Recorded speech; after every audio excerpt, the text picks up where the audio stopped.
Needing to learn self-love is a topic that is talked about in spiritual awakenings and the spiritual journey all of the time, but very often we don't understand, what do you actually mean? What do you mean by self-love? And Layla, I've tried it and I just can't do it. Like I don't know what it feels like to love myself. And so in the show, we're going to kind of talk about how self-love can start to be developed and why it's so powerful and why you can't just will yourself to it. You have to quite literally change the way you interact with yourself, with reality, how you identify and view yourself, to be able to transition and position yourself into a more loving, centered state within you. If you're new here, my name is Layla Taylor. This is Stop Trying to Be Spiritual. And it is the show all about connecting to your intuition, psychic abilities, channeling your spirit guides, while also connecting into the healing aspect of the shadow, the inner child, and the body, so that you can truly become a vessel through which your soul can lead and guide your life. So if you have meditated, if you have gotten a reading, you have probably heard in some way, the guides are saying you need to love yourself. And you're like, great. I used to hear that as well, like for quite some time. I would sit in meditation and I would be in connection to my guides and I'd be like, what do I need to hear? And I would hear like self-love. I'm like, oh, okay. Sounds nice. Do I need to go like put a bubble bath on? I didn't understand what loving myself looked like. And for me, and I wonder if the same for you, a lot of people that I work with, their concept of self-love is based upon how they were loved as a child, how unconditionally they felt loved, the conditions that were put on them. But then also, I remember like feeling as though loving yourself was sinful, that it was egoic, that you need to be humble, you need to be this. And so it kind of distorted my view on what loving myself actually meant. The majority of my life was, what can I do for other people? If they seem happy, if they feel loved, then I can feel loved. And there comes that dangerous kind of exchange of my sense of worthiness, my sense of love, which really isn't true love, is based upon what I can do for other people. And how does this tie into intuition, spirit guides, everything that I'm talking about? Is that the advice that you are going to receive, the guidance that you're going to receive from your guides, from your higher self, from spirit, is going to be directing you back to yourself.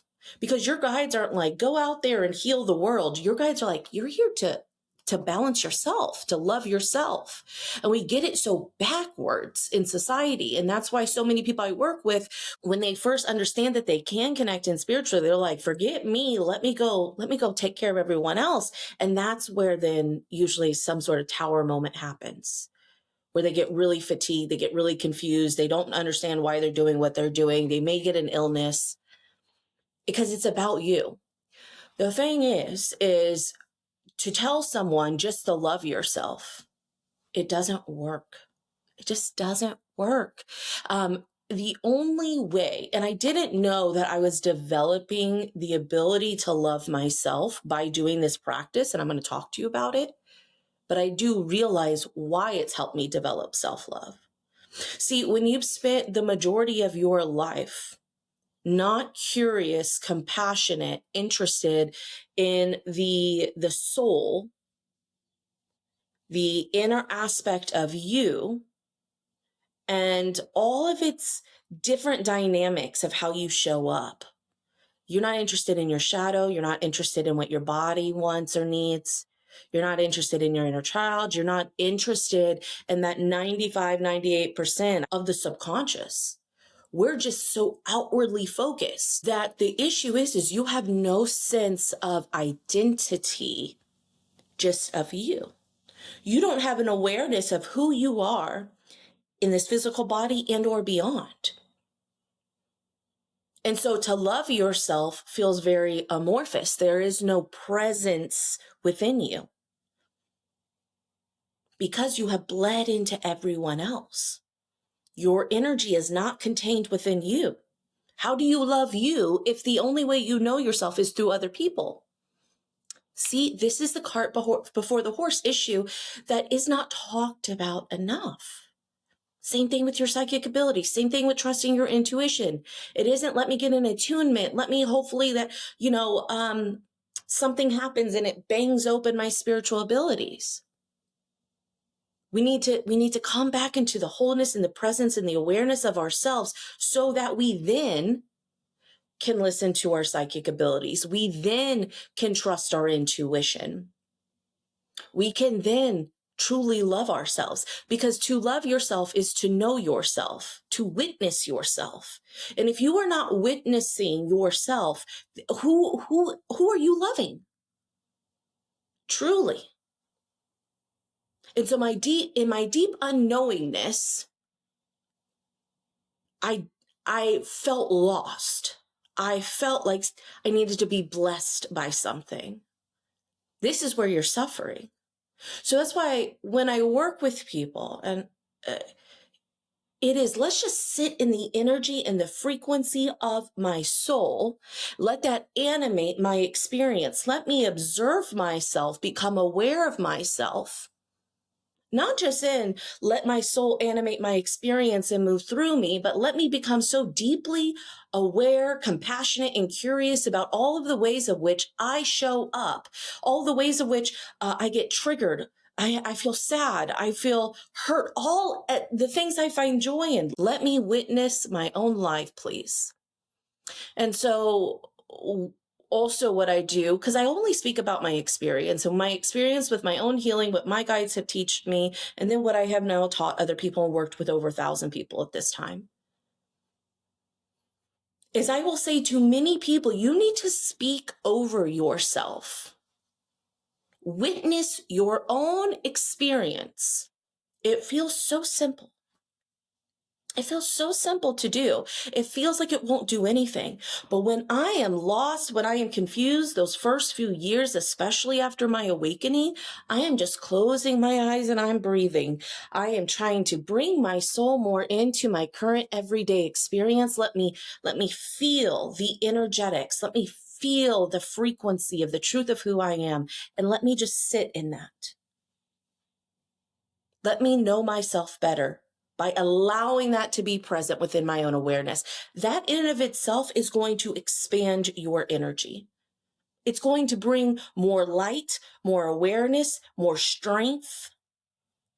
I quite literally, after these energetic downloads that would come in, because the downloads meaning just like a drop in of energy and or information, they're kind of one and the same, whether I'm consciously aware of it or not. When you bring that download of energy by inviting it and creating space, opening your arms to yourself,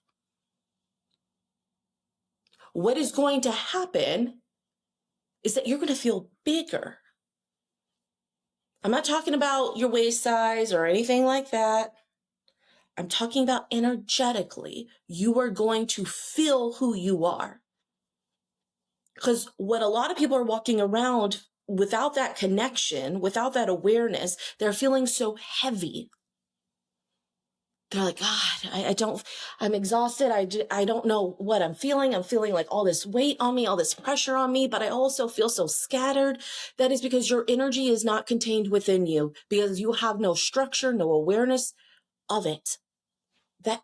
That's not your fault. No one taught us how to do this. No one's teaching me how to do this. That's why the connection to my spirit guides has quite literally been so instrumental. And why people will ask me, well, where did you learn this? I learned this from my guides. I sat every day for, what is it now, 8 years, talking to my guides, questioning questions. How do I do this? How do I help other people? What do I need in this very moment? Always being curious. I was getting the blueprint of my own healing without even knowing it. I was just so desperate. And so when you have that bigger energy, you're able to handle more. That's why I really believe that all of a sudden my life pivoted when I had my spiritual awakening and I decided to hold my own energy and I decided to become curious about myself and I called more and more my own frequency and I went into the shadow, I went into the body, things I still do. I could hold more of my own light. And thus my life was able to shift. If you would have given me this kind of energy, this kind of abilities earlier on, and I wasn't willing to do that, it would have collapsed my whole structure. Because a person who cannot hold the energy that they are calling in, it can collapse the physical. Meaning, there's always some sort of, there is a body adjustment, a mental adjustment. There's a lot of nervous system adjustment that happens when we go through our awakening and we bring in these energetic downloads of light.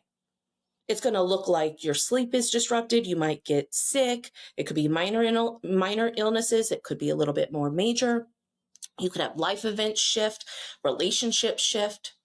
I've seen people go into spiritual psychosis where they feel unable to understand what is reality versus what is potential realities that they're looking into. And so the structure, the containment needs to be able to hold it or it collapses. To my nurses and my medical people, I always talk about it as like collapsing a vein. When you go into a certain vein and there's too much pressure and you puncture it, the vein will collapse. It can look nice and juicy. Boop, you put it in, vein collapses. All of a sudden, you can't receive anything from it. We collapse the vein of our experience when we don't have the containment necessary to hold it. So what we're going to do to start anchoring into this portion of self-love is witnessing ourselves, calling our soul's frequency in, remembering who we are, not in this like intellectual mental space of tell me who I am, which we will ask that, but understand that while you might get a actual message, like a message back, either through clairvoyance, clairaudience, the clairs, it is going to be a frequency felt, but maybe not understood. Why would you understand it? But you're going to know that you are receiving more of yourself. And when you do that, you begin to recognize who you are beyond the suffering and the disconnection of the human experience. Once you identify and can see yourself, then you can love yourself. What is self-love? Self-love, I mean, yeah, it can be all those things that we do nice to each other. I'm very Venus ruled myself. It's my chart ruler. I like nice things, but that's not really it. Self-love is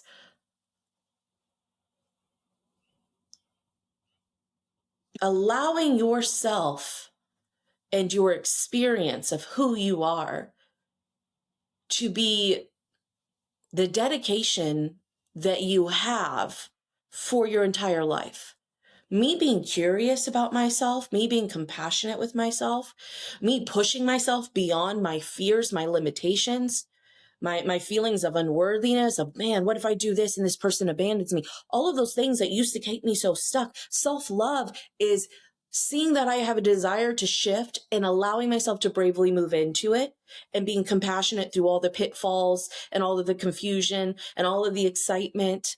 That self-love is not abandoning myself. It's not being harsh on myself. Self-love is just being present, witnessing myself at the same time. That to me is self-love. I'm so deeply curious about who I am. And who knows what's going to happen within the next year, but I'm deeply curious to find out how this story of me is going to play out and the people of which that I'm able to meet more genuinely, authentically, more lovingly, because I know how to meet that within myself. It's not this passive kind of thing. I need you to like me. I need to do stuff for you. I need to be worthy to you so you can give me something back. That's the martyr trap we get stuck in. A lot of women get stuck in. A lot of mothers, wives get stuck in. Is it good to help other people? Of course. Make sure that you are curious about your fear of what happens if I do not. That's going to be the real awareness that you are needing to find. Is why are we doing what we're doing? And are you witnessing yourself through that? Earlier, I was speaking about speaking over yourself and the importance of that. We provide support to so many people. You speak over your friends, over your children, over your spouse, over your parents. You try to send them love. They're like, man, I'm really struggling. And you're like, no, you're so this, you're so that. But you don't do it for yourself.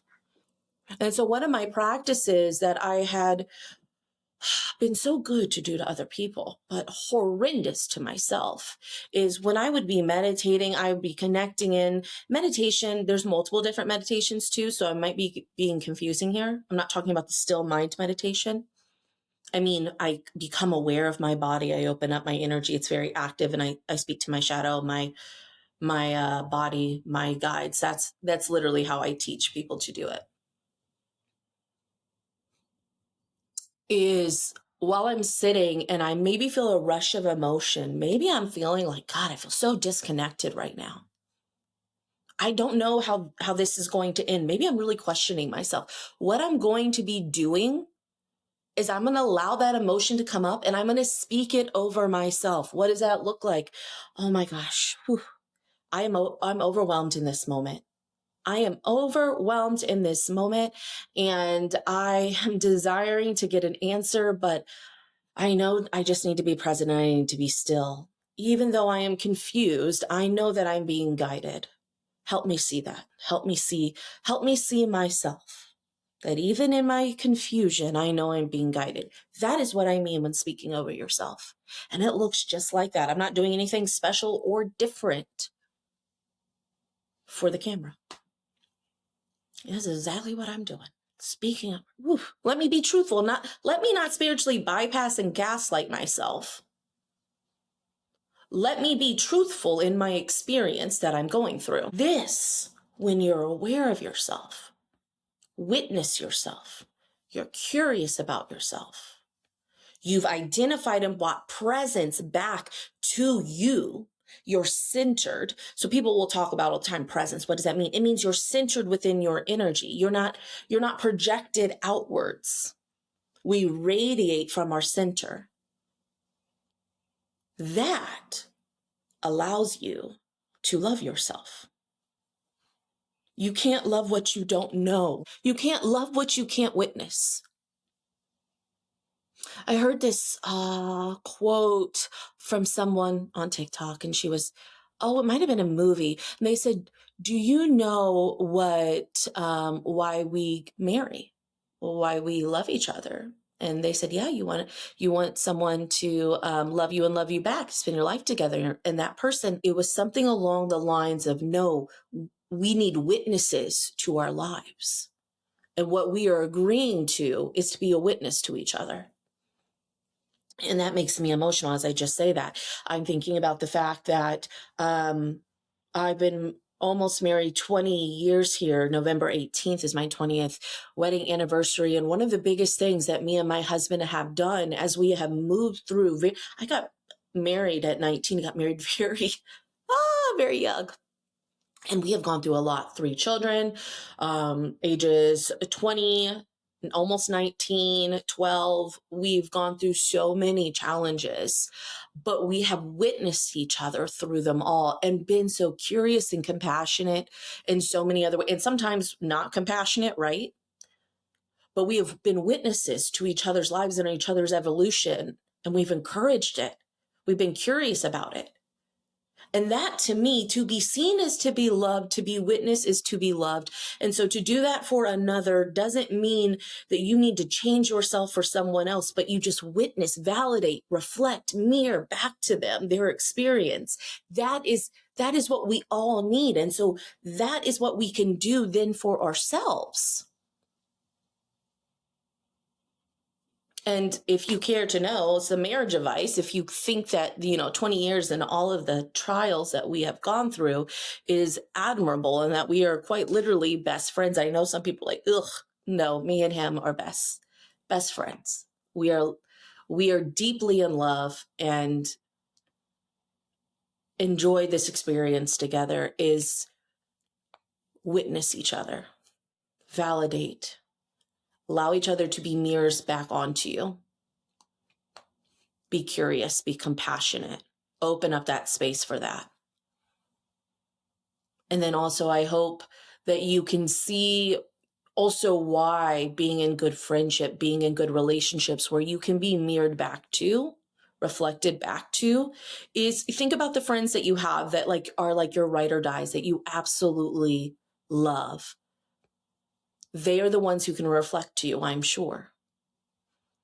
And the relationships that feel like there's no reflection, there's just one person projecting, I bet you it doesn't feel good. So we must do that for ourselves. We must do that for ourselves. All right. Thank you for listening.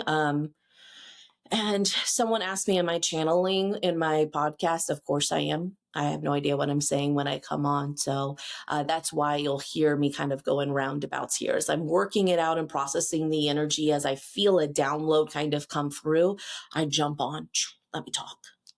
If you like that kind of talk, if you like that kind of experience, please rate the show, share it with people. That means so much. I have worked with so many people who are like, oh, someone shared your show with me. That means the world to me because I do this out of my own witnessing and then my own love for the experience of other people connecting in to their own true self.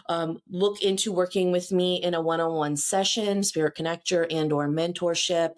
I'm looking to possibly open up some more courses as we move through 2026. I'll be saying it here too whenever I am doing that. And until next time, stop trying to be spiritual.